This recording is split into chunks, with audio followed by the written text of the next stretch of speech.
Bismillahirrahmanirrahim. Alhamdulillah, wassalatu wassalamu ala Rasulillah wa ala alihi wa sahbihi. Amma ba'd. Rabbi shrah li sadri wa yassir li amri wahlul 'uqdatam min lisani yafqahu qawli. Assalamu alaikum warahmatullahi wabarakatuh. আশা করি আপনারা সবাই ভালো আছেন। সবাইকে ধন্যবাদ। আলহামদুলিল্লাহ খাইরান। আপনারা এত সময় ধরে অপেক্ষা করেছেন।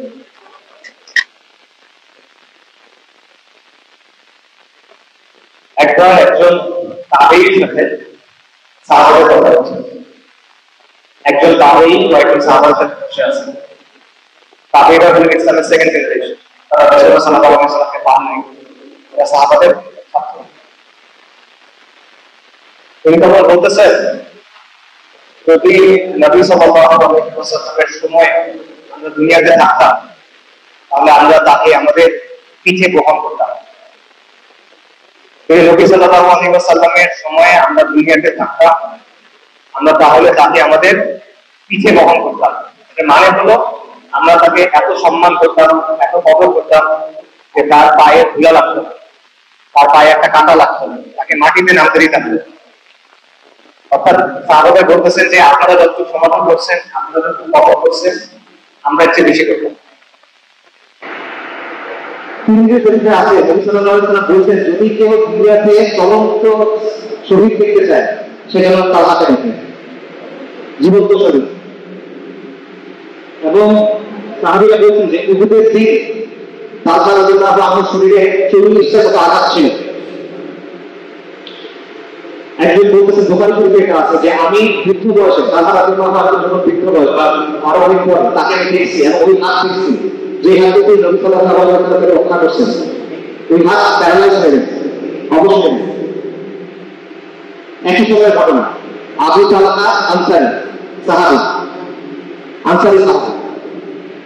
তিনি নবী সাল্লাল্লাহু আলাইহি ওয়াসাল্লাম এসে সামনে এসে দাঁড়াচ্ছেন ঢাল নিয়ে, আর তীর মারতেছেন মুশরিকদের থেকে। এবং ওই দিন ওনার হাতে 2টা থেকে 3টা ধরে ভেঙে গেছে, এতগুলো তীর মারছে। রাসূলুল্লাহ মাথা উঁচু করে দেখার চেষ্টা করতেছেন, মুশরিকরা কি করতেছেন। আবু তালহা রাদিয়াল্লাহু আনহু বলতেছেন যে রাসূলুল্লাহ আপনি মাথা নিচু করেন।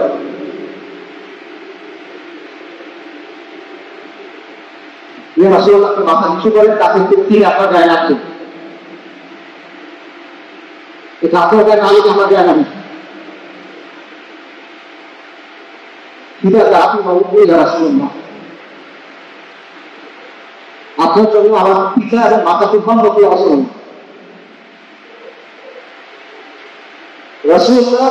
রাসূলুল্লাহকে সাহাবী বলতেছেন ঠিক আছে আপনি আমাকে, আর রাসূলুল্লাহকে সাহাবীর জন্য এই কথা বলছেন। ওই দিকে একই সময়ের ঘটনা। সাহাবী আবু ওয়াক্কাস রাদিয়াল্লাহু আনহু এক এক করে তীর ছুঁড়তেছেন এবং রাসূলুল্লাহ তখন বলছেন ইয়া সাদ তুমি তীর ছোড়ো, ঠিক আছে আবু ওয়াক্কাস। রাসূলুল্লাহ সাহাবীকে বলতেছেন যে তোমার জন্য আমার পিতা এবং মাতা কুরবান হোক, এবং সাহাবীরা বলছেন যে ওই দিন এবং ওই ব্যক্তি ছাড়া আর কারো জন্য রাসূলুল্লাহ এটা বলেন। উহুদের আরেকটা ঘটনা শুনুন। এই সাহাবীর নাম সাদ ইবনে রবি রাদিয়াল্লাহু আনহু, আনসারী সাহাবী। যায়েদ বিন সাবিত রাদিয়াল্লাহু আনহু বলতেছেন যে উহুদের দিন রাসূলুল্লাহ আমাকে বলতেছেন যে তুমি গিয়ে সাদের সাথে কথা বলো, সাদের কি অবস্থা দেখো, তাকে সালাত দাও এবং তাকে বলো যে রাসূলুল্লাহ জিজ্ঞেস করছেন আপনি এখন কি অবস্থায় আছেন। যায়েদ বিন সাবিত খুঁজতেছেন রাদিয়াল্লাহু আনহু, খুঁজতে গিয়ে দেখেন মৃতদেহ পড়ে আছে, ওইখানে সাদ ইবনে রবি পড়ে আছে, তার পুরো শরীরের উপর আঘাত চিহ্ন, মারা যাওয়ার অবস্থা।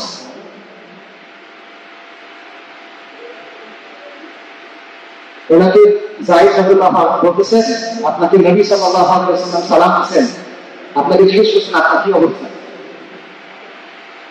সাহাবা রাদিয়াল্লাহু আনহু সালামের জবাব দিয়েছেন যায়েদ এবং বলছেন যে নবী সাল্লাল্লাহু আলাইহি ওয়াসাল্লাম আমাকে সালাম দিলেন, আমার কি অবস্থা, আমি জান্নাতের সুঘ্রাণ পাচ্ছি, আমি জান্নাতের খুশবু পাচ্ছি।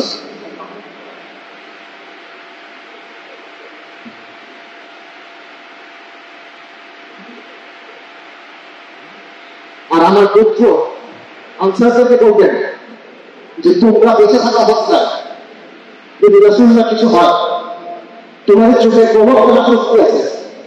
এই অবস্থায় যদি তারা রাসূলুল্লাহ সাল্লাল্লাহু আলাইহি ওয়াসাল্লাম পর্যন্ত পৌঁছায়, তাহলে আল্লাহর দরবারে তোমাদের কোনো ওজন থাকবে না। মারা যাচ্ছে সাহাবী, তখন এই কথা বলতেছে। এটা হলো সাহাবায়ে কেরাম রাদিয়াল্লাহু আনহুম রাসূলুল্লাহকে কিভাবে ভালোবাসছেন, কিভাবে সম্মান দিয়েছেন, কিভাবে রক্ষা করছেন, কিভাবে মর্যাদা দিয়েছেন। আমাদের চোখের পলক যতদিন পড়ে ততক্ষণ যদি রাসূলুল্লাহ কিছু হয়, আল্লাহর সামনে আমাদের কোনো ওজন নেই।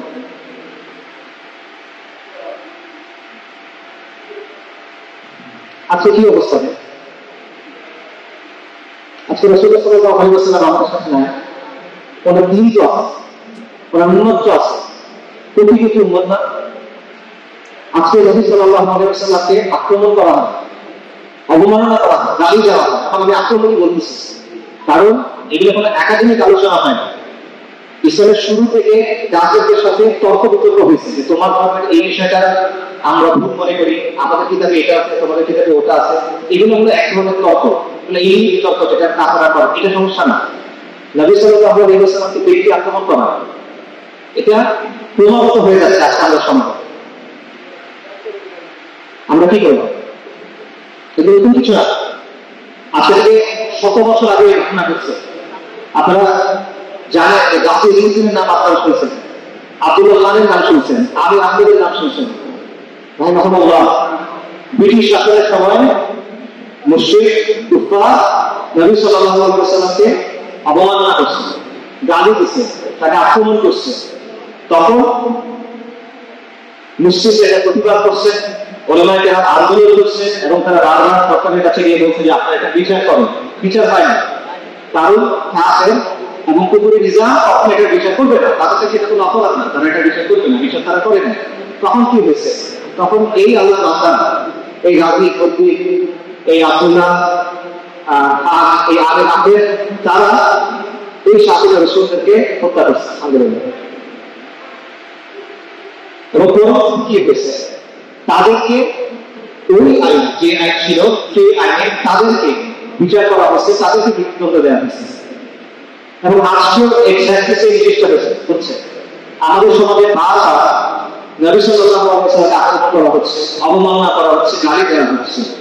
আপনার রাষ্ট্র বলেন, রাজনৈতিক দল বলেন, মিডিয়া বলেন, সুশীল সমাজ বলেন, কেউ এটা নিয়ে কিছু করে না। যারা অবমাননা করে, অবমাননার সময় তারা চুপ থাকে। আর যখন এটা কোনো প্রতিক্রিয়া হয়, যে প্রতিক্রিয়া হবে, তখন তারা এসে মুসলিমদেরকে শাসন, তারা এসে মুসলিমদেরকে বিচারের জন্য নিয়ে যায়। তারা এসে বলে যে তোমরা অতি আবেগী, তোমরা উগ্র, তোমরা জঙ্গি, তোমরা মধ্যযুগীয়, এই কথাগুলো তারা এসে বলে। এই পরিস্থিতি কোনোভাবে মেনে নেওয়া সম্ভব না। এই পরিস্থিতিটা কোনোভাবে মেনে নেওয়া সম্ভব না। আর এটা এমন একটা বিষয় যেটা আপনার ইমানের মূলের সাথে সম্পর্কিত। যদি কোনো সমাজে নবী সাল্লাল্লাহু আলাইহি ওয়াসাল্লামকে গালি দেওয়া স্বাভাবিক হয়ে যায়, তাহলে ওই সমাজে ইমান কি করে থাকে? ইমাম মালিকের একটা দল আছে, উনি বলছেন যে নবীকে যদি গালি দেওয়া হয়, তাহলে ওই উম্মতের বেঁচে থেকে ফায়দা থাকে। এই কারণে অবমাননার ক্ষেত্রে ইসলামের হুকুম হলো যে অবমাননা করবে তার শাস্তি মৃত্যুদণ্ড।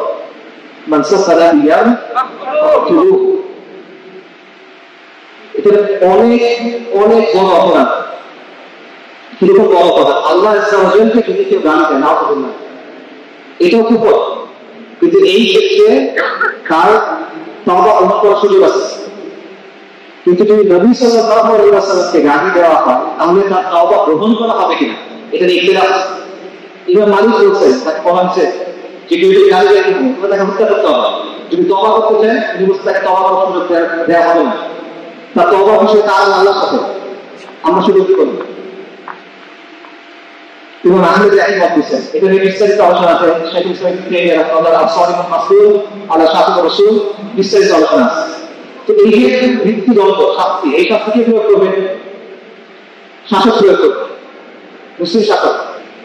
শাসক যদি প্রয়োগ না করে, তাহলে সে মুসলিমদের সামনে এবং আল্লাহর সামনে তাই থাকে। শাসক এটা করতেছে না, এই অবস্থায় কোন মুসলিম যদি গিয়ে এই শাস্তি বাস্তবায়ন করে তাহলে কেন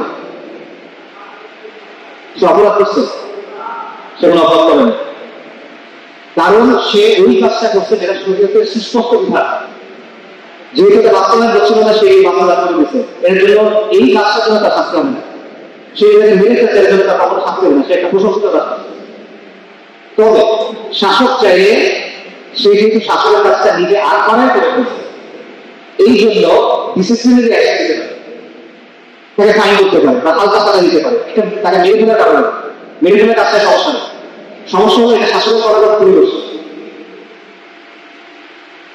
এটা কোন শাসক করবে?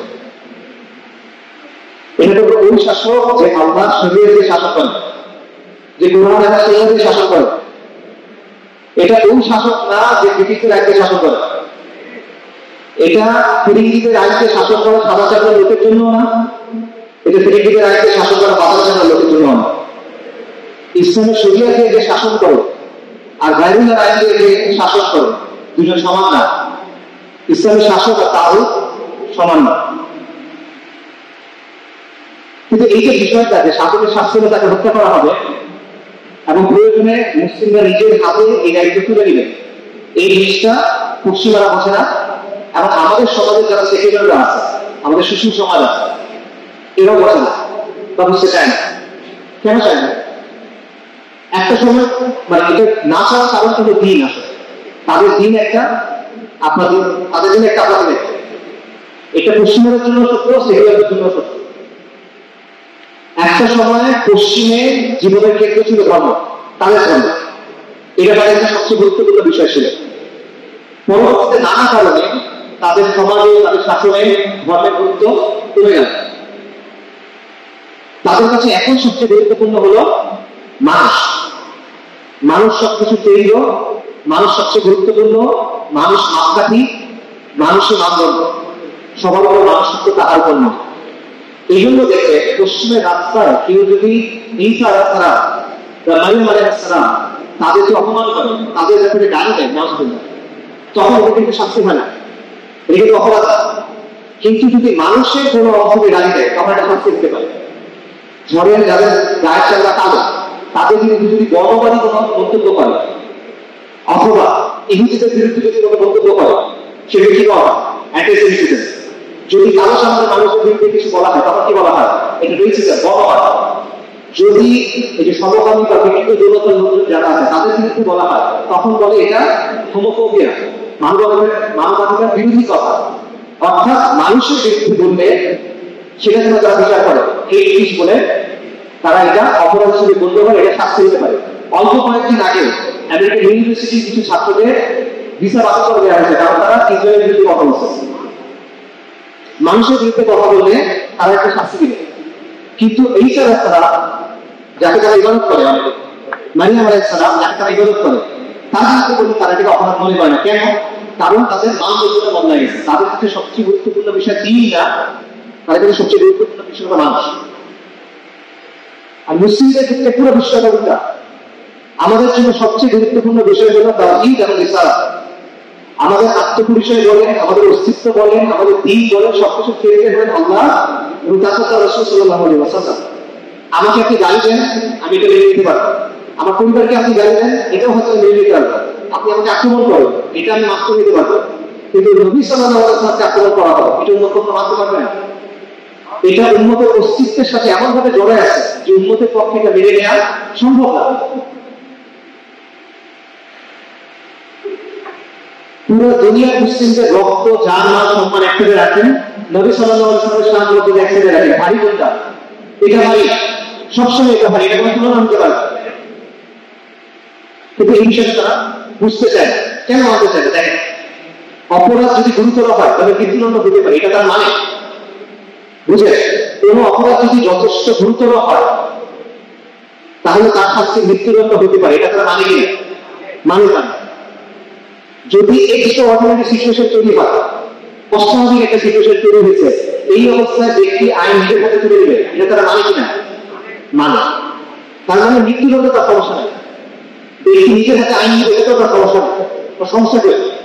তার সমস্যা হলো নবী সাল্লাল্লাহু আলাইহি ওয়াসাল্লাম থেকে গালি দেওয়া হচ্ছে, এটাকে গুরুতর অপরাধ মনে করেন।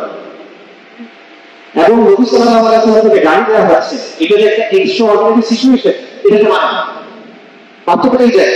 মৃত্যুদণ্ড তার সমস্যা নেই, আইন নিতে ফেলে করে তো তার সমস্যা নেই, তার সমস্যা এই যায়। এই জন্য আমি বলতেছি যে তার দিন একটা, আপনার দিন একটা। এটা পশ্চিমবঙ্গের জন্য সত্য, বাংলাদেশের সেকুলারদের জন্য সত্য। সেকুলারদের মধ্যে রাজনৈতিক দল, মিডিয়া, সাংস্কৃতিক অঙ্গ, একাডেমিয়া সবই আছে। এরা সবাই একই কথা এখানে বলে, তাদের দিন আমাদের দিন একটা। দর্শনের একটা ক্ষেত্র আছে, এটাকে বলে অ্যাক্সিওলজি। এটা মানে হইল যে মানুষের তো মূল্যবোধ থাকে, বিশ্বাস থাকে, ভ্যালুস থাকে, নৈতিকতা থাকে, এগুলো আবার একটা রেটিং থাকে। আপনার কাছে সবকিছু সমান লাগে, কোনটা সবকিছু সবচেয়ে গুরুত্বপূর্ণ, কোনটা তার চেয়ে কম গুরুত্বপূর্ণ, কোনটা অনেক কম গুরুত্বপূর্ণ, তাই তো? তো তাদের কাছে এটা, তাদের কাছে পরিবর্তন, মানবাধিকার ইত্যাদি অনেক বেশি গুরুত্বপূর্ণ। কিন্তু মুসলিমদের জন্য এটা আলাদা। আমাদের জন্য যেটা কথা বলছে, আমাদের জন্য সবচেয়ে গুরুত্বপূর্ণ হলো তাওহীদের রিসালাত। তো এই জিনিসটা তাতে আমাদের মানব দরকার নেই, তাদের কিন্তু তাদের কোনো সমস্যা নেই, কিন্তু তারা মানতে চায় না, তারা এটা বুঝতে চায় না, স্বীকার করতে চায় না যে এটা আমার জন্য গুরুত্বপূর্ণ। এবং এইগুলো সে চায় আমরা তাদের মতো হই, তাদের দেশে যেটা হয় আমরা সেটাকে মেনে নিই, আমাদের সমাজ যেন ওদের মতো করে চলে, ঠিক আছে? তারা চায় আমরা তাদের চিন্তা অনুভব করি। এটা হলো কলমের একটা মেকানিকা, পুরো দুনিয়া তাদের মতো হতে হয়। তারা যদি দিচ্ছে এটাই ঠিক, তারা যেভাবে বলছে এটাই ঠিক, এভাবে সবাই খাবে। এবং এইগুলো তারা কি বলো যে তোমরা এত রিয়াক্ট করো, কিছু কথাই তো বলছে, তারা তোমরা ক্ষতি হয় না, এইটা জন্য তোমরা এত রিয়াক্ট কেন করতেছো, এত তোমরা উদ্দেশ্য কেন হচ্ছ, তাই না? তোমরা ওই যে উগ্র, মধ্যযুগীয়, বড়, অর্থাৎ তার মতো ব্যবহার চিন্তা করতে হবে। তোমরা আমাদের মতো হও, দেখো না আমাদের কাছে কিছু দেয় আসে না, তোমরা আমাদের মতো হয়ে যাবে, তাহলে তোমরা রাজনীতি করতে পারবে। কিন্তু আমি তার মতো কেন হবো? আমার দিন তো আলাদা, আমি তাকে মানতে পারবো। নবী সাল্লাল্লাহু আলাইহি ওয়াসাল্লাম আল্লাহ সুবহানাহু ওয়া তাআলার প্রশ্নগুলো আমাদের অস্তিত্বের সাথে এতটা গুরুত্বপূর্ণ যে এটা যদি নষ্ট হয়ে যায় আপনার অস্তিত্ব থাকবে না, পুরো উম্মত কোনো অস্তিত্ব থাকবে না। নবী সাল্লাল্লাহু আলাইহি ওয়াসাল্লাম যদি আক্রমণ হয়, তো আমি কতটুকু ভালোবাসবো, আমি সবচেয়ে বেশি কাকে বেশি ভালোবাসবো, আমি কার জন্য কুরবানি করবো, কতটুকু কুরবানি করবো, এটা তুমি আমার মতো করে দিবা, এটা আমি তোমার মতো করে করবো, তুমি বলা কি আমাদের?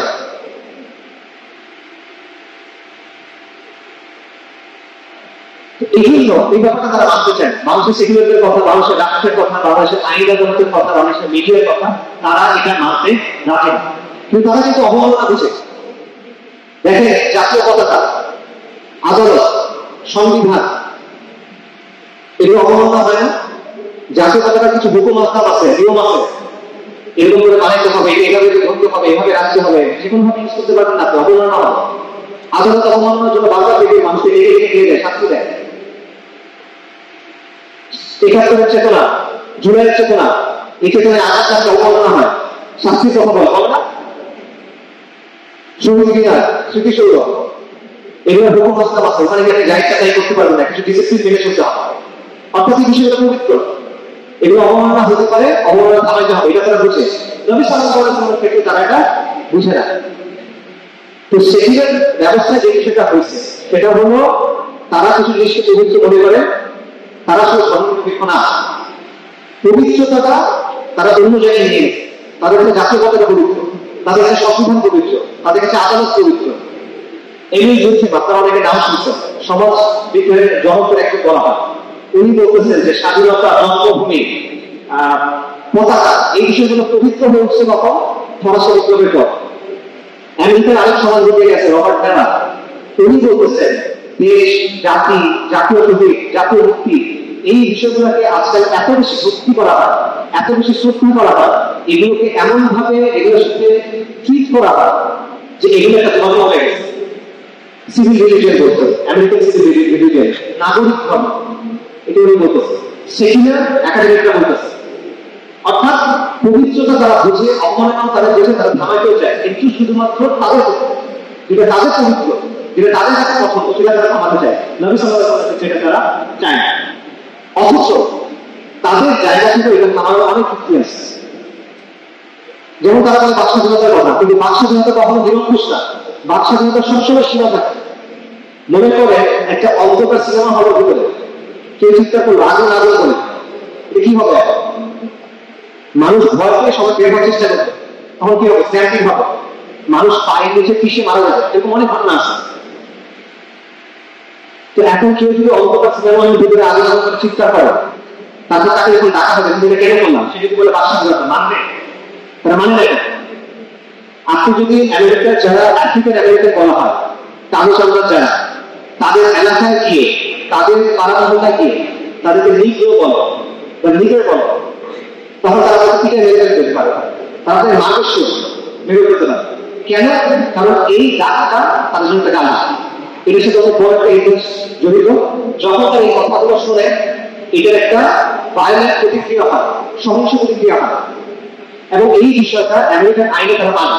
তারা বলে এমন কিছু কথা আছে, এমন কিছু শব্দ আছে, এমন কিছু ভাষা আছে যেগুলো উদ্দেশ্য প্রণীতভাবে ব্যবহার হয়, এবং এগুলো যখন ব্যবহার হয় তখন মানুষের মধ্যে সহিংস প্রতিক্রিয়া হয়।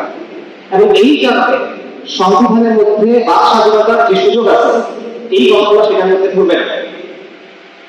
এটা আমেরিকার আইনের মধ্যে আছে, ফাইটিং ওয়ার্ড বলা হয়। 1942 সালে আমেরিকার এক আদালতের রায় আছে, খুলে দেখতে পারে, এটা বাস্তব। এখন এই একই জিনিসটা আপনি বাংলাদেশের মধ্যে চিন্তা করতে পারেন মুসলিম সমাজের ক্ষেত্রে, তাদের জায়গা থেকে, যে এই বিষয়টা এমন একটা ব্যাপার নবী সাল্লাল্লাহু আলাইহি ওয়াসাল্লাম আক্রমণ করে, যে এটা যখন হবে তখন একটা সহিংস প্রতিক্রিয়া হয়, সমাজের মধ্যে অরাজকতা হয়, সমাজের মধ্যে বিশৃঙ্খলা হয়। আপনি যদি জননিরাপত্তা চান, আপনি যদি চান যে সমাজের মধ্যে শৃঙ্খলা বজায় যাক, তাহলে আপনার উচিত এটা বন্ধ করা। আপনি এটাকে যৌক্তিক মনে করেন বা না করেন কোনো যায় আসে না। আপনি মনে করতে পারেন এটা অযৌক্তিক, আপনি মনে করতে পারেন যে মুসলিমরা পাগল, আপনি মনে করতে পারেন যে মুসলিমরা কি বুঝতেছে না, কিছু যায় আসে না। এই জিনিসটা ঘটবে, তাই এটা যেন না ঘটে সেটা ব্যবস্থা নিতে হবে। তারা যাই করতে পারে, কিন্তু তারা এটা করে না। এবং এমন একটা অবস্থা তারা তৈরি করছে যেখানে আপনার সাথে আর কোনো অপশন নেই। বাংলাদেশে বারবার নবী সাল্লাল্লাহু আলাইহি ওয়াসাল্লামকে গালি দেওয়া হচ্ছে, অবমাননা করা হচ্ছে। যখনই কাজগুলো হচ্ছে তখন মিডিয়া বলেন, রাজনৈতিক দল বলেন, রাষ্ট্র বলেন, আদালত বলেন, আইন বলেন, প্রশাসন বলেন, কেউ কিছু করে না। যখন হয় তারা কিছু করে না। যখন মুসলিমদের একটা প্রতিক্রিয়া দেয় তখন তারা মুসলিমদের থামায় যায়। তারা মুসলিমদের এসে বলে তোমরা কেন করতো, তারা মুসলিমদের এসে বলে তোমাদের মধ্যে সামাজিক ব্যস্ততা আছে, তারা মুসলিমদের এসে বলে তোমরা তোমরা তো দুর্বল। দেখেন এই অবস্থায় একটা মুসলিম কি করবে? এই অবস্থায় একটা মুসলিমের করণীয়টা আসলে কি? একটা মুসলিম যে দিনদার মুসলিম, যে এটা কোনোভাবে মেনে নিতে পারতেছে না যে দিনের পর দিন আমার সামনে আল্লাহ তার রসুলকে গালি দেওয়া হয়, এটা মানতে পারবে না, সে করবে নাকি? একটা অপশন সে কিছু করবে না, সে বাসায় বসে বসে ঘাটাঘাটি করবে, অথবা সে এটা ধরে থাকার চেষ্টা করবে। আরেকটা হলো সে আন্দোলন করার চেষ্টা করবে, প্রতিবাদ করার চেষ্টা করবে, সে রাষ্ট্রকে চাপ দেওয়ার চেষ্টা করবে। আরেকটা হলো কিছু মুসলিম মনে করবে যে যেহেতু নবী সাল্লাল্লাহু আলাইহি ওয়াসাল্লামকে অবমাননা সম্ভব না মেনে নেওয়া, এবং যেহেতু রাষ্ট্র কোনোভাবে কিছু করবে না, কোনো আইনও নাই, এটা থামানোর কোনো ইচ্ছাও না, তার মানে রাষ্ট্র জীবনে এটা থামাবে না। আর যেহেতু ইসলামে আমাকে বলছে এটা থামাইতে হবে, এবং এটা একটা প্রশংসনীয় কাজ, এটা একটা প্রয়োজনীয় কাজ, তাহলে আমি এটাকে মেনে ফেলবো। কোনো মুসলিম যদি এটা চিন্তা করে তার সাথে অযৌক্তিক কিনা, কোনোভাবে অযৌক্তিক চিন্তা না, বাচ্চাটা 100% যৌক্তিক। এটা আবেগের কথা না, এটা যুক্তি কথা। ইকোনমিক্স একটা কথা, এটা হলো ইকোনমিক্সের ভাষা যদি বলি, পুরো জিনিসটা অবমাননা থামানোর ব্যাপারে মুসলিমদের অবস্থানটা এগিয়ে আসছে, এবং যেহেতু কোনো বিচার হয় না, তাই আপনি নিজের হাতে আইন তুলে নেওয়াটাকে ইনসেন্টিভাইজ করছেন। আমি সহজে বুঝাই দেন। একটা বিষয় হলো আমরা সবাই জানি পরিবেশে চাষ করলে এটা চাহিদা কম, তো দাম বাড়লে চাহিদা কম, পরিবেশে যখন দাম বাড়ে চাহিদা কম, কিন্তু সব জিনিসের জন্য সত্য না। যেমন চা, দাম বাড়লে একটা চা খাওয়া কমাতে পারবে, নুন খাওয়া কমাতে পারবে, যা ডায়াবেটিস রোগী তার ইনসুলিন দেওয়া বন্ধ করতে পারবে, দাম যতই হোক তাদেরকে কিনতে হবে। এটাকে বলে ইনইলাস্টিক, মানে দাম যাই হোক এটা বদলাবে না, এটা তার লাভ নেই। তো মুসলিমদের জন্য আল্লাহ রাসূল সাল্লাল্লাহু আলাইহি ওয়াসাল্লামের অবমাননা থামাতে হবে, এই অবস্থাটা হয়ে গিয়ে আসছে। আপনি যা ইচ্ছা করেন এটা থামাতে হবে, করবে। আর হলো পুরস্কার দেওয়া, তারা যে এমন একটা অবস্থা তৈরি করছে যেখানে তারা বেড়ে ফেলাটাই ভালো। কেন ভালো দেখে? ধরেন আপনি সরকার অবস্থা কেন, আপনার একটা ফাইন ক্লিয়ার করতে হবে। আপনি যদি নর্মালি যান 6 মাস লাগবে, আপনি যদি ঘুষ দেন 6 দিন লাগবে, তাহলে মানুষ কি করবে? ঘুষ দিবে, নর্মালি দিলে কিছুই হয় না, ঘুষ দিলে কাজ হয়। তার মানে ঘুষ দেওয়াটাকে আপনি লাভজনক করে দিচ্ছেন, তাই না? একই সাথে আপনি এটাই করছেন, আপনি শাসনের বিষয় মেরে দেওয়াটাকে লাভজনক করে দিচ্ছেন, কারণ আপনি সেগুলো বিচার করবেন না, আর আমার বিচার করতেই হবে। তাহলে কিছু মানুষ কি করবে, তারা গিয়ে তাকে হত্যা করবে। এবং এটা আবারও বলছে, আবেগের কথা, এটা একেবারে ঠান্ডা শীতল যুক্তির কথা। তো রাষ্ট্র যদি চাইতো, সমাজ যদি চাইতো, তারা এটা বন্ধ করতে পারতো, কিন্তু তারা কি করে, তারা এখানে যে ইহুদিরা যে কাজটা করে, ইসরায়েল যে কাজটা করে, এই কাজটা করে। ইসরায়েল কি করে দেখে, তারা দশকের পর দশক দখলদারিত্ব চালাচ্ছে, দশকের পর দশক মুসলিমদের হত্যা করতেছে। মুসলিমরা যখন প্রতিবাদ করে, তখন তারা বলে যে দেখে আমরা আক্রমণ করতেছি। আক্রমণ করছে তারা, এগুলো ইহুদিদের লজিক, জায়নিস্টদের লজিক। আমাদের সমাজে, আমাদের রাষ্ট্রে, আমাদের আদালত, আমাদের মিডিয়া এক্স্যাক্টলি একই কাজটা করে। তারা রাসূলুল্লাহ সাল্লাল্লাহু আলাইহি ওয়াসাল্লামকে আক্রমণের সময় চুপ থাকে, ক্রিয়ার সময় তারা চুপ থাকে, আগ্রাসনের সময় তারা চুপ থাকে, আর যখন প্রতিরোধ করার চেষ্টা হয়, যখন প্রতিক্রিয়া হয়, তখন তারা সেটাকে বিরোধিতা করে, থামানোর চেষ্টা করে, গালাগালি করে। এবং রাজনৈতিক দলগুলা কি করে, আমাদের দেশের রাজনৈতিক দলগুলো গ্রহণ করে, যদি অন্য কোনো ধর্মের উপাস্যের ব্যাপারে কোনো কথা বলা হয়, বা ধর্মের কোনো গুরুত্বপূর্ণ ব্যক্তির ব্যাপারে কিছু বলা হয়, তারা কিন্তু এটা নিয়ে কথা বলে, তারা এটা একটা চিন্তা জানে। কিন্তু ইসলামের ব্যাপারে তারা চিন্তা জানে। আন্দোলনের সময় তারা আপনাকে বলে যে আপনারা মাইক থেকে আন্দোলনের পক্ষ প্রচারণা করেন। জুলাইয়ের সময় হয়েছে না, যখন ব্লকডাউন হচ্ছিল, যখন ইন্টারনেট বন্ধ করে দিল, যখন কারফিউ চলতেছিল, তারা সবাই বলছে না যে আপনারা লাইট দিয়ে কথা বলেন। যখন আন্দোলনের গতি কমে যাচ্ছিল, তখন তারা বলছে না যে জুমা বারে আপনারা মসজিদ থেকে মিছিল বের করেন। যখন 5ই আগস্ট সবাইকে বের হইতে বলছে, তখন বলেন যে আপনারা সবাই বের হয়ে আসেন, আল্লাহর বের হয়ে আসেন। তখন তো নির্বাচনের সময় তারা কি দিয়ে দেয়, ধর্মকে তারা ইউজ করে। কিন্তু যখন নবী সাল্লাল্লাহু আলাইহি ওয়াসাল্লামের উপর আক্রমণের প্রশ্ন আসে, তখন তারা চুপ থাকে। শুধু চুপ থাকে না, তারা ওদের পক্ষে যায়। এবং তারা এসে আপনাকে বলবে তোমরা তো চেতা দেবে, তোমরা তো রিয়াক্ট করো কেন, আর এই যে তো পাস, এটা তো চাল, সবাই চালের মতো করতেছো কেন। দেশ অনেক মুশকিলের মধ্যে আছে, দেশ অনেক ঝামেলা চলতেছে, তাই তোমরা এগুলা করে দেশ অস্থিতিশীল হবে। এই কথা তারা আমাকে বলে, দেশের অবস্থা ভালো না, তোমরা এসব আন্দোলন করলে অনেক কিছু হবে, দেশের অবস্থা ভালো না, তোমার কোনো আন্দোলন তো বন্ধ থাকে না, তোমার নিজেকে জেল থেকে বের করা সেই আন্দোলন তো তুমি করো, তুমি নির্বাচন চাও সেই আন্দোলন তুমি করো, তুমি সংস্কৃতি চাও সেই আন্দোলন তুমি করো, ঘোষণাপত্র চাও, হ্যান্ডেল বক্তব্য করো, অনেক কিছু চাও, সব কিছু তুমি আন্দোলন করো, সেগুলো তুমি থামাও, তখন দেশের অবস্থা ভালো না থাকে না। নবী সাল্লাল্লাহু আলাইহি ওয়াসাল্লামের যখন প্রশ্ন আসে, তখন তুমি এসে আমাদের বুঝাবে দেশের অবস্থা ভালো না, দেশের অবস্থা ভালো না, এগুলো আসলে কথাটা না, কথাটা হলো এগুলো তোমার কাছে গুরুত্বপূর্ণ, নির্বাচন তোমার কাছে গুরুত্বপূর্ণ, সংস্কার তোমার কাছে গুরুত্বপূর্ণ, তোমার দল তোমার কাছে গুরুত্বপূর্ণ, তোমার দলের স্বার্থ তোমার কাছে গুরুত্বপূর্ণ, আল্লাহ রাসূল সাল্লাল্লাহু আলাইহি ওয়াসাল্লাম তোমার কাছে গুরুত্বপূর্ণ না। তারা বলছে তুমি রিয়েক্ট করো না, এগুলো চাল। আচ্ছা, আমরা এটা বুঝি না, তোমরা বুঝো, তোমরা অনেক বুঝতে পারো। আচ্ছা, এটা যদি চাল হয়, তাহলে তুমি চাল নামাও। কেউ কেউ বাঘের খাতার ভেতরে ঢুকে বাঘকে খোঁজা দিচ্ছে, তো বাঘকে প্রতিক্রিয়া দেখাবে, তুমি কোনটা ভাবা, তুমি বাঘকে ভাবা না, ওই লোককে ভাবা, বাঘের কাছে ঢোকাবে। তুমি চাল বুঝতে পারছো, তুমি অনেক বিদ্যান, তুমি অনেক বুদ্ধিমান, তুমি অনেক ইন্টালেকচুয়াল, তুমি এটা ভাবছো না কেন? তুমি কিনা ভাবা না, প্রতিক্রিয়া ভাবাতে আসো না। আর তুমি যে বলছো আমরা কাজে পা দিচ্ছি, তোমরা কি করতেছো? শত শত বছর ধরে তোমরা দেখে গেছি, শত বছর ধরে হচ্ছে না, লিটারেলি শত বছর। রাজনীতির ঘটনা কত? 1920-এর দশকের ঘটনা। শত বছর ধরে তোমরা কি করলে এত বুঝে, এত ঠান্ডা ঠান্ডা বুঝছো, এত কিছু বুঝলাম, আমরা কি করলাম, কোন কাজটা ধরাতে পারলাম? আমরা না হয় দুনিয়াতে চালে পাবে পারলাম, ঠিক আছে, বেশি থেকে বেশি কি হবে, আমি জেনে যাবো, বন্দি করবো, মেরে ফেলবে বেশি, এটাই তো। আপনি আল্লাহ সুবহানাহু ওয়া তাআলার কাছে বলতে পারবেন যে 18 বছরের জন্য আমি দাঁড়াইছিলাম, তুমি কি এত কিছু বুঝলাম, তুমি কার সাথে পারবে, তুমি যে ইংলিশের মধ্যে পা দিয়ে তোমার নবী বলার থাকবে, এটা কি? আসলে সেগুলোকে কোনো দোষ দিয়ে লাভ নাই, এটা আওয়ামী লীগ, বিএনপি, এনসিপি, এখানে যত দল আমার একই অবস্থা। কিন্তু ইসলামের কি অবস্থা? বাংলাদেশে তুমি করে তো অনেক রাজনীতি করে, তারা কি করছে? এই নবী সাল্লাল্লাহু আলাইহি ওয়াসাল্লাম ইস্যু নিয়ে 2013 সালে আন্দোলন করেছে, শত শত মানুষ মারা গেছে, 57 কি হয়েছে? তারপর কোন একটা দল, কোন একটা বড় বড় যারা প্ল্যাটফর্ম আছে, বড় বড় যারা হাসতে আছে, তারা কেউ এখানে কোনো সক্ষমতা নিতে গেছে, তারা বলেছে কেন? অনেক বড় বড় ইম্পর্টেন্ট কাজ আছে। কি কাজ? নির্বাচন জোর করতে হবে, তরুণ সেচন, এগুলো অনেক গুরুত্বপূর্ণ কাজ। যেহেতু এগুলো অনেক গুরুত্বপূর্ণ কাজ, এই কাজগুলো করতে গিয়ে আপনি নবী সাল্লাল্লাহু আলাইহি ওয়াসাল্লামের বিষয়ে কথা বলতে পারতেছেন না। এমন আপনি বুঝতেছেন যে ভাই ধাপে ধাপে হবে, একদিন কি একটা সমাধান হবে, কিন্তু আপনি জীবনেও আপনি যেখানে যেতে যাচ্ছেন ওখানে পৌঁছাতে পারবেন না, আর জীবনে আপনি যেটা কথা বলেন সবচেয়ে বড় অবস্থা নেই। এটা কোনো একটা ধরনের কথা না, আমি কোনো একটা কথা বলতেছিলাম, কোনো এক মাস্টারের কথা বলতেছিলাম, সবার কথা বলতেছেন। আমার দেশ টিভিতে অনেক মানুষ রাজনীতি করে, আমার দেশে এই যে ওয়াজ করে বক্তব্য দিয়ে অনেক মানুষ দুনিয়া কামায়, কিন্তু যখন দুনিয়ার সবচেয়ে বেশি গুরুত্বপূর্ণ বিষয়ের কথা আসে তখন তারা চুপ, তখন কথা বলে না।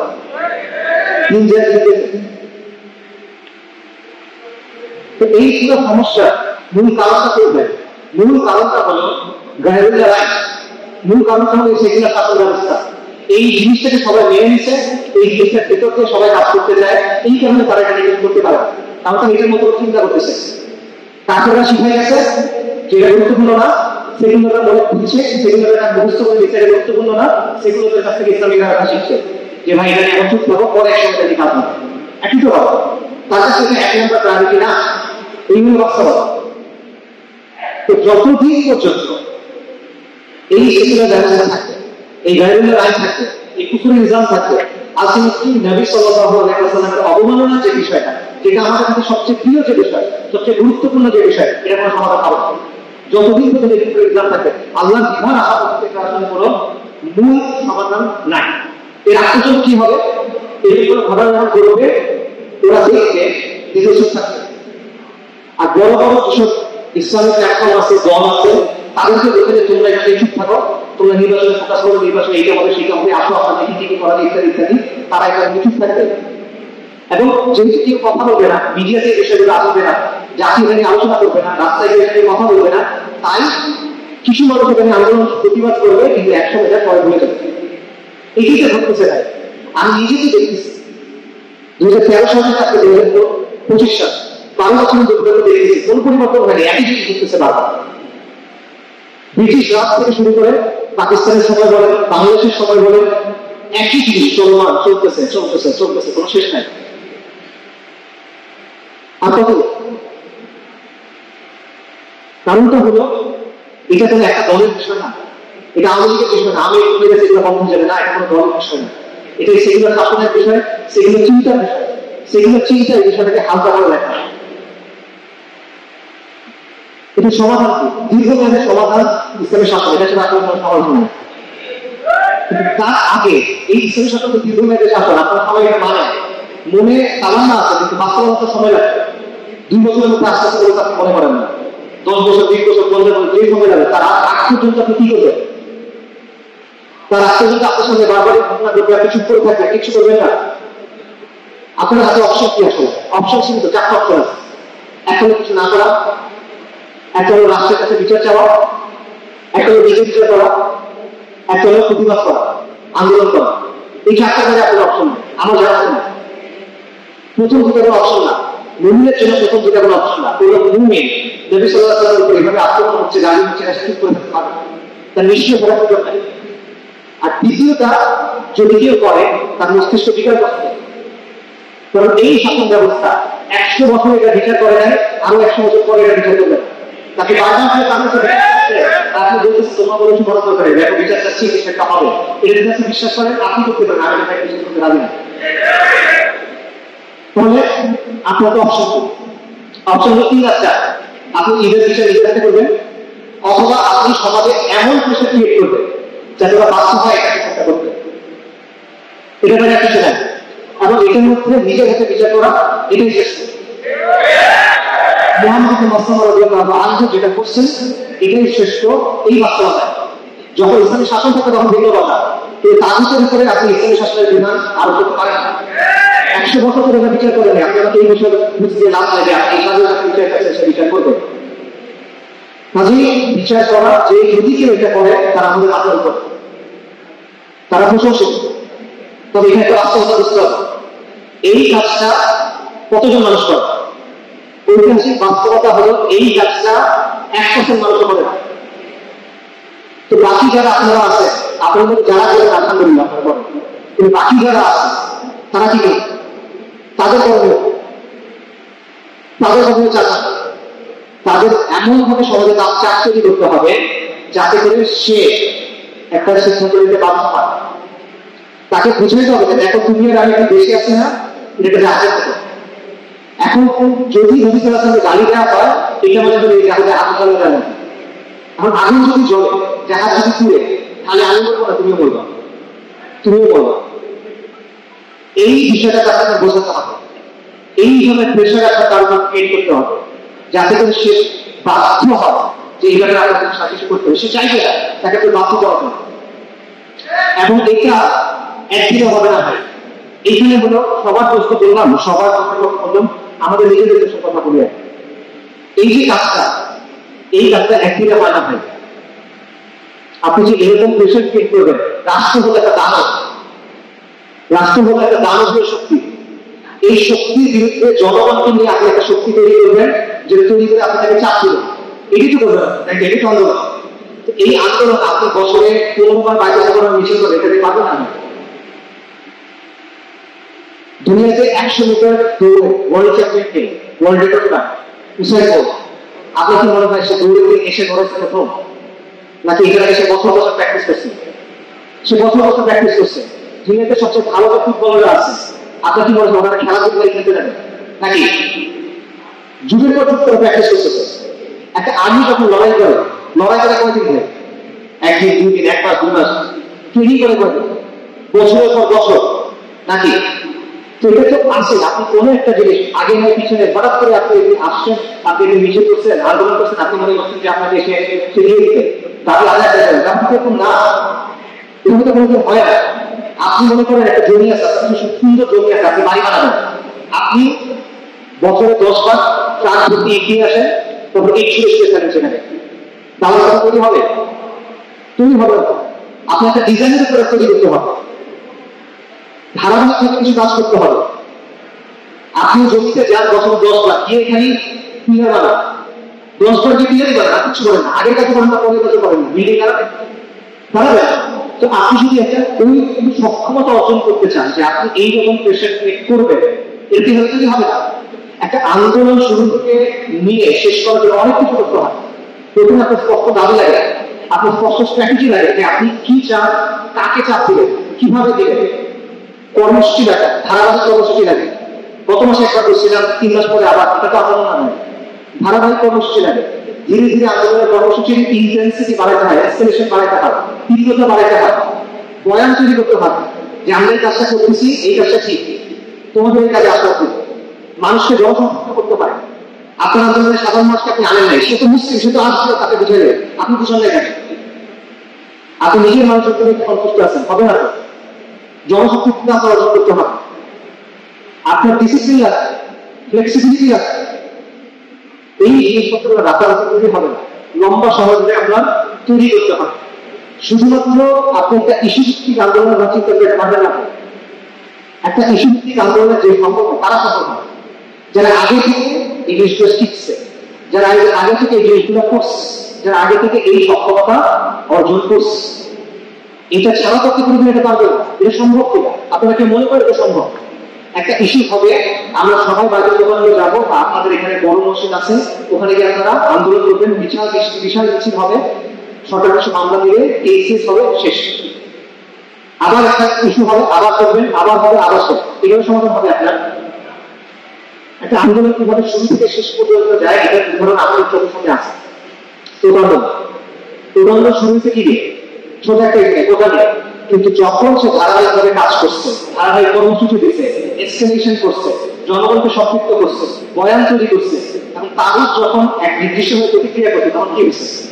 আমি যখন করছি, কিন্তু আমি বছরে বছর চিন্তা করে এটা করে তোমাকে সমাধান করতে পারবেন না।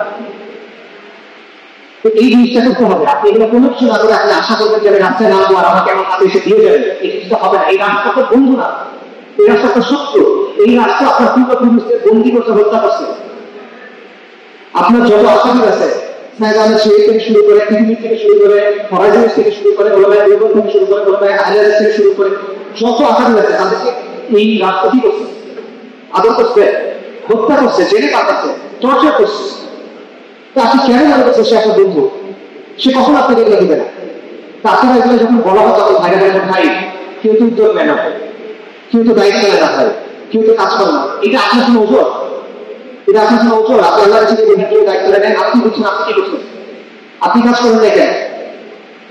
যখন কেউ কাজ করতেছেন আপনি বুঝছেন কাজ করতে হবে, কাজ আপনি করবেন, আরেকজনকে দিয়ে কাছে পাবেন না, পাবেন না আমার কাছ থেকে। যদি প্রতিষ্ঠিত ইসলামী দলগুলো কাজ না করে, যদি রাজনৈতিক দলগুলো কাজ না করে, আপনি বিগত শক্তি তৈরি করতে হবে। যদি রাজনৈতিক শক্তি কাজ না করে, আপনি সামাজিক শক্তি তৈরি করতে হবে। এটা কোনো বিকল্প নেই, কারণ এই ইস্যুতে আপনি কিছু করতে পারতেছেন না।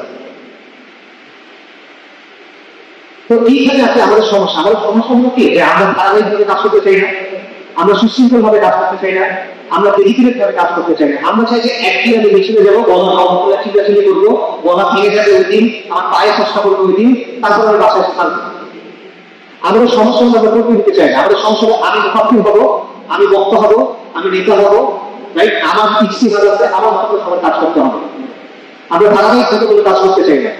আপনি একটা সক্ষমতা অর্জন করার জন্য অনেক কঠিন কাজ করতে হয়, অনেক কঠিন কাজ করতে হয়। আপনি যারা জিমে যান বা এক্সারসাইজ করেন, মাসেল তৈরি হয় কি করে? যখন আপনি বারবার শরীরকে কষ্ট দিচ্ছেন তখন তো এটা হচ্ছে নাকি? একে আরাম করলে হয়, বিছানায় শুয়ে থাকলে সিক্স প্যাক হয়ে যায় নাকি? ঘন্টার পর ঘন্টা আপনি আপনার শরীরকে কষ্ট দিচ্ছেন, শরীর ব্যথা করতেছে, এটার মাধ্যমে তো শরীরের শক্তি অর্জন হয়। তা আপনি যদি ওই শক্তি অর্জন করতে চান, ওই আন্দোলন করতে চান, তাহলে আপনাকে তৈরি করতে হবে। আপনি এটা করতে রাজি, কিন্তু আপনি ফলাফল চান। এটা হলো বাচ্চাদের মতো। আমার বাচ্চা সে যখন হা করে, সে মনে করে তার সাথে এসে খাবার নেই, কারণ তার জন্য দুনিয়াটা এরকম। সে যখন হা করে, তার মা তার বাবা তার মুখে খাবার দিয়ে দেয়। কিন্তু কোনো প্রাপ্তবয়স্ক পুরুষ যদি বাসায় এসে না করে যে আমার নীতি আসবে, এভাবে নীতি আসবে, তো আপনি আন্দোলনের ক্ষেত্রে জ্ঞান হিসেবে চিন্তা করতেছেন। একটা গুরুত্বপূর্ণ বিষয় আপনি জ্ঞান হিসেবে চিন্তা করতেছেন। যেটা বললাম, কথা শেষ করি যে সমাধান এটাই যে আপনার দীর্ঘমেয়াদী সমাধান ইসলামের শাসন, আর স্বল্প মেয়াদী সমাধান দুইটা। বিচার করতে হবে যদি কেউ মোহাম্মদ আগে শূন্য অনুসরণ করে, আলহামদুলিল্লাহ। আর যারা এটা করবেন না, এটা বলে আপনার ফান নাই, কিন্তু আপনার মিশন দেয়। এটা আমাদের একটা বড় সমস্যা। আমরা এই মুনাফিকিটা করি যে ঠিক আছে, যে এটা করতে তার ঠিক আছে, আপনার প্রযুক্ত আপনি তো করেন না, আপনি তো কোনো কিছু করেন না, আপনার যোগ্য। যে করবে আলহামদুলিল্লাহ, যে করবে না তার দায়িত্ব হলো তার স্বাস্থ্যকে তাদের আন্দোলন করতে হবে, প্রতিবাদ করতে হবে, বিক্ষোভ করতে হবে। কারণ এটা এমন একটা বিষয় যেখানে আপনার পিছিয়ে আসার সরাই আসার সুযোগ না। এটা একটা পুরো জিনিসটা অর্জিত হবে না, কিন্তু ইসলাম নিয়ম আছে, কোনো কিছু পুরো অর্জিত না হলে পুরোটা চলে যায়। এই কষ্টকর, এই কাজটা কষ্টকর, কিন্তু এই কষ্ট না করলে এই ক্যারেক্টার বদলাবে না।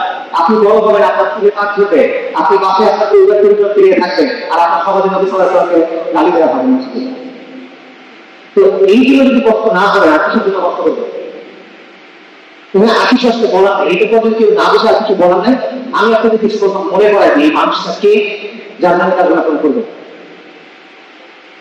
শুধু বুখারীর হাদিস, ইয়াউমুল কিয়ামা মানুষ যত পেরেশান হয়ে আছে, তারা পেরেশান হয়ে একজনের কাছে যাচ্ছে যে আল্লাহর কাছে আমাদের জন্য সাফাত করেন, সুপারিশ করেন।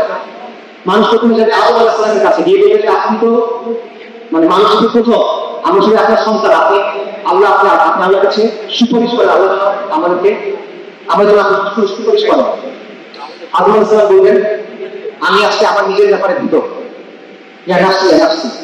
এভাবে মানুষ নূহ আলাইহিস সালামের কাছে যাবে, ইব্রাহিমের কাছে যাবে, মুসার কাছে যাবে, ঈসার কাছে যাবে, আলাইহিস সালাম, সবাই একই কথা বলবে আজকে আমি আমার ব্যাপারে ভীত, তোমরা মুহাম্মাদের কাছে যাও সাল্লাল্লাহু আলাইহি ওয়াসাল্লাম। রাসূলুল্লাহ সাল্লাল্লাহু আলাইহি ওয়াসাল্লাম বলছেন যে আমি সেই ব্যক্তি যার সুপারিশ গ্রহণ করা হবে। মানুষ যখন রাসূলুল্লাহ সাল্লাল্লাহু আলাইহি ওয়াসাল্লামের কাছে আসবে, সে বলবে যে আপনি রাহমাতুল লিল আলামিন, আপনি আল্লাহর হাবিব, আপনি সুপারিশ করেন। রাসূলুল্লাহ সাল্লাল্লাহু আলাইহি ওয়াসাল্লাম তখন সিজদা করবেন, তিনি আল্লাহর প্রশংসা করতেন এমন ভাবে যেভাবে আগে প্রশংসা করা হয় না। তারপর তাকে বলা হবে আল্লাহ আপনাকে আপনি মাথা তুলেন, আপনি বলেন শোনা হবে, আপনি চান দেওয়া হবে। তখন রাসূলুল্লাহ সুপারিশ করবেন, কি সুপারিশ করবেন? উম্মতি উম্মতি। উম্মতি আমার যে কেউ সবাই নাফসে নাফসে করতেছেন, নাফসে করতেছেন, মুহাম্মদ রাসূলুল্লাহ আপনার জন্য শুধু কথা বলবেন, সুপারিশ করবেন, উম্মতি কথা বলবেন।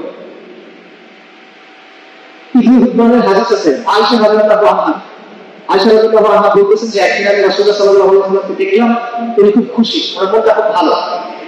তখন আমি বললাম যে রাসূলুল্লাহ আমার জন্য আল্লাহর কাছে দোয়া করুন। আলোচনা মাফ করবেন। রাসূল দোয়া করলেন, আল্লাহ আয়েশার গুনাহ ক্ষমা করে দেন, আয়েশাকে মাফ করে দেন, তার অতীত ভবিষ্যতের গুনাহ ভুল তার প্রকাশ্য গোপন করুন। এটা শুনে মা আয়েশা খুব খুশি হয়েছেন, অনেক হাসতেছেন। রাসূলুল্লাহ বলছেন যে আয়েশা খুশি হয়েছে, বলছেন যে আপনি এই দোয়া করছেন, খুশি কিন্তু হবে না। রাসূলুল্লাহ বলতেছেন এটা উম্মতের জন্য আমার দোয়া, প্রতি সালাতে এটা উম্মতের জন্য রাসূলুল্লাহ সাল্লাল্লাহু আলাইহি ওয়াসাল্লামের দোয়া। মুসলিম শরীফে হাদিস আছে, রাসূলুল্লাহ রাতে সালাত আদায় করতেছেন, হাত ধরে দোয়া করতেছেন, কান্না করতেছেন, উম্মতি আল্লাহ এসে জিবরিলকে বলছে আলাইহিস সালাম মুহাম্মদের কাছে যাও, তাকে গিয়ে জিজ্ঞেস করো, কান্না করতেছে, যদিও আল্লাহ জানে। জিবরিল আলাইহিস সালাম এসে রাসূলকে জিজ্ঞেস করতেছেন, ইয়া মুহাম্মদ আপনি কেন কান্না করতেছেন? রাসূলুল্লাহ বলছেন আমার উম্মতের জন্য কান্না করতেছি। আল্লাহ বলছেন জিবরিল আলাইহিস সালামকে, মুহাম্মদ সাল্লাল্লাহু আলাইহি ওয়াসাল্লাম আপনার উম্মতের ব্যাপারে আমি আপনাকে খুশি করব, আপনাকে কষ্ট দেব। এটা আপনার রাসূল খুবাইব রাদিয়াল্লাহু আনহু তাকে মুশরিকরা ধরছে, কুরাইশরা তাকে ধরছে, মক্কার মধ্যে নির্যাতন করতেছে, তাকে মেরে ফেলবে, ওনার মৃত্যু নিশ্চিত।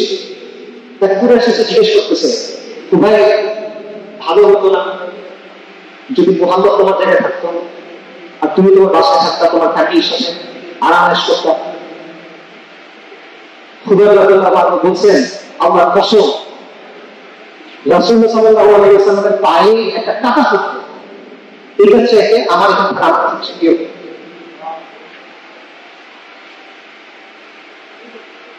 রাসূলুল্লাহ সাল্লাল্লাহু আলাইহি ওয়াসাল্লামের গায়ে একটা কাঁটা ফুটতো, এটা চাই না। এইভাবে সাহাবায়ে কেরাম নবী সাল্লাল্লাহু আলাইহি ওয়াসাল্লামকে ভালোবাসেন, আমরা ওনার জন্য ভালোবাসা প্রতিযোগিতা করবো না। আরেকটা হাদিস শুনুন, মুসলিম আহমদের আছে, হাদিসে বলতে রাসূলুল্লাহ সাল্লাল্লাহু আলাইহি ওয়াসাল্লাম বলতেছেন যে আমার ইচ্ছা হয় আমি আমার ভাইদের সাথে করব।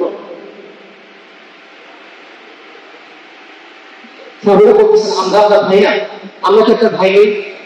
রাসূলুল্লাহ বলছেন তোমরা আমার সাহাবী, আমার ভাই হলো তারা যারা আপনি দেখেন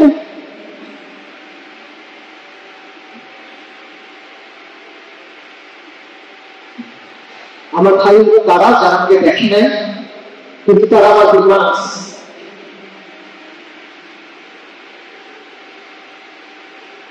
আমরা রাসূলুল্লাহ সাল্লাল্লাহু আলাইহি ওয়াসাল্লামকে দেখি নাই, আমরা নবী সাল্লাল্লাহু আলাইহি ওয়াসাল্লামের সঙ্গে লড়াই করার সুযোগ পাই, আমরা তার মুখ থেকে কোরআন শুনি নাই, আমরা তার কৃষ্ণ সালাত আদায় করতে পারি না।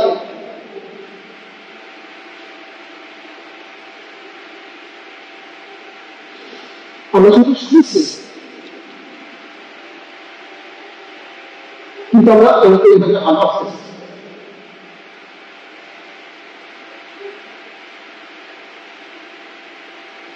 আমরা তো আসছে বুঝতে পেরে আছি যে কিভাবে হাজরত রাসূলের সাথে আমার দেখা হবে। আমরা তো আসলে বুঝতে আছি যখন কখনো আমাকে জিজ্ঞেস করবে তোমার নবীকে, আমি বলবো মুহাম্মদ সাল্লাল্লাহু আলাইহি ওয়াসাল্লাম। আমি তো আশায় বুঝতে বসে আছি যে জানি আপনি আমরা রাসূলের সাথে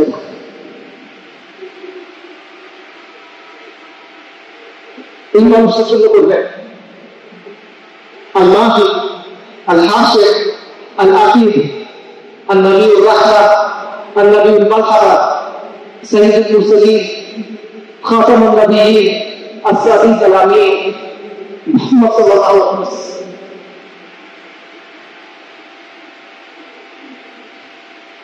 আপনি তার জন্য করবেন না, এই দুনিয়ার এত কষ্ট আপনি তার জন্য করবেন না।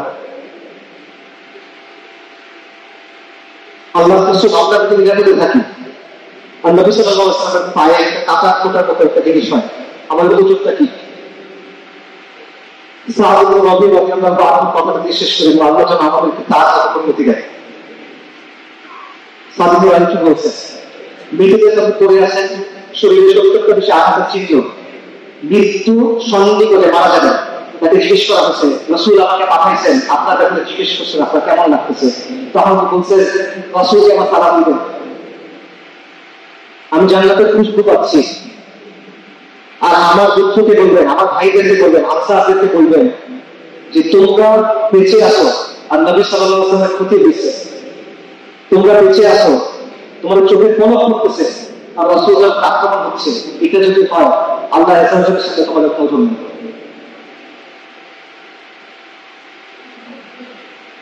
ঠিক আছে, আপনি আমাদের কোনো জন্য আল্লাহ